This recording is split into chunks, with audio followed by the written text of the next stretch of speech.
And sad news this Father's Day. A 4-year-old boy was found unresponsive at a home on the city's northeast side this afternoon. And right now, police are not releasing many details as they are just beginning their investigation. 3 News reporter Taylor Alanis was at the scene earlier and joins us with what neighbors have to say. Taylor.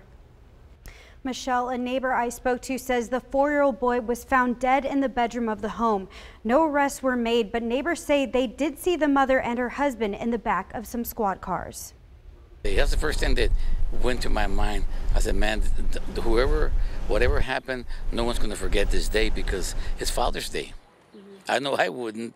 Around 2:30 Sunday afternoon, Eddie Flores arrived to his house on the 1700 block of Robin Drive to chaos. The whole street was full with policemen and family members of both sides, the husband and the wife, and there was some yelling and screaming at each other. Police spent over 6 hours on scene.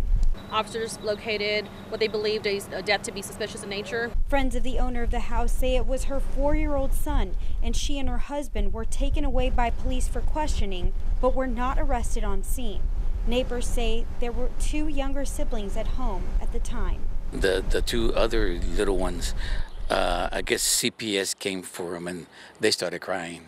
Neighbors say the couple was mostly quiet and saw nothing unusual day to day.